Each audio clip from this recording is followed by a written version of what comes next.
What's up, guys? It's Lord Bothy here with another video, and at this point I feel like I should just rebrand this channel into an Ubisoft's L's channel exclusively, because it seems like every single day we're finding new L's that Ubisoft seems to be taking. And today's freshest L seems to come from the ugly stepchild of Ubisoft, the thing they don't want to acknowledge, and that would be the game Skull and Bones.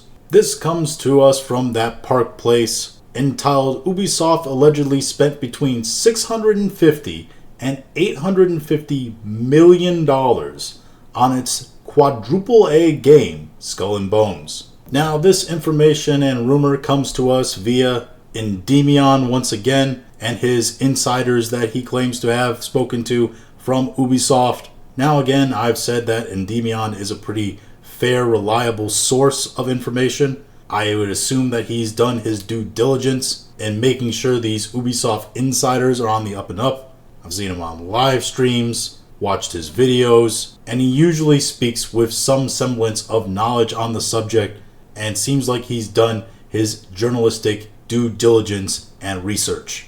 But he states here that my sources told me that they have seen multiple different versions of the game, Skull and Bones, that were each completely different over the years. They said that they were told that the budget that was spent on Skull and Bones, it ranged somewhere from $650 to $850 million over 10 years. $850 million. That's a little over 2 Concords, with 2 more years of development than it added on. And he goes on to state, and that Skull and Bones failed so badly for Ubisoft, it was the actual reason why they are dying the way that they are. It's not actually Outlaws and Shadows, if you can believe it. So they sunk a legendary amount of resources into that game, and it clearly did not work out for them at all. Ubisoft CEO Yves Guillemot infamously described Skull and Bones as a quadruple A game, and attempted to justify the game's price tag of $70 during the company's Q3 sales call. Guillemot stated, "You will see that Skull and Bones is a fully fledged game. You can see it on the market today. It's a very big game, and we feel that people will really see how vast and complete that game is.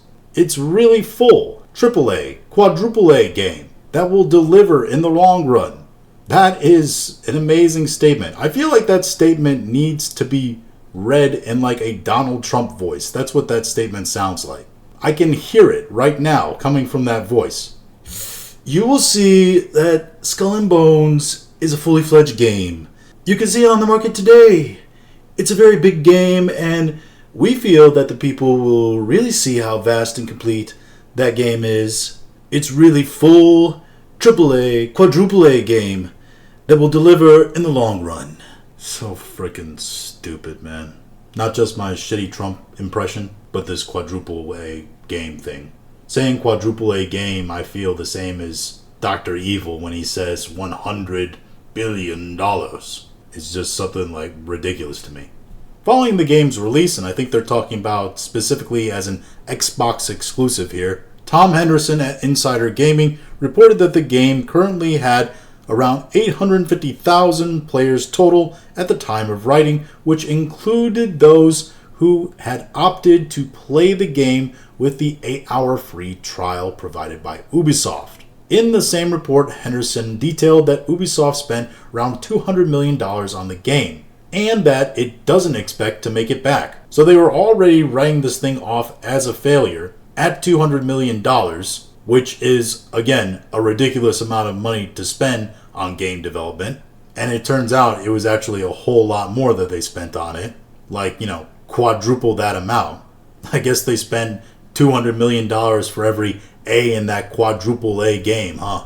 The game released on Steam on August 22nd, 2024, and only hit a peak concurrent player count of 2,615 players. Since then, the game has seen a massive fall off. The most recent 24-hour peak is just 412 players. That's a decline of nearly 85%.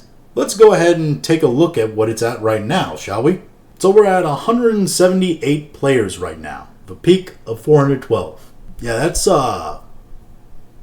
pretty terrible.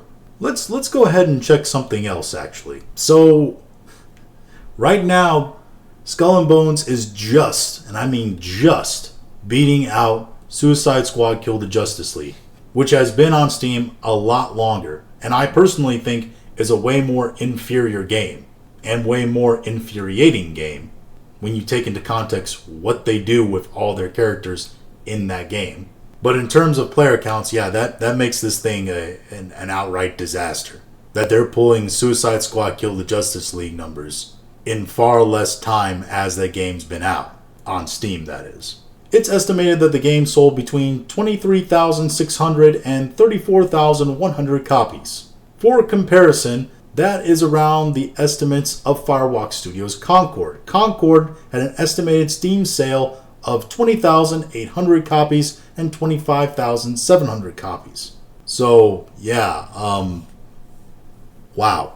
If that number, that $650 to $850 million budget spent on Skull and Bones is correct, this game is a far larger disaster than Concord could ever dream to be. To be quite honest, I'd believe these rumors. And I think that this game probably is what's doing Ubisoft in.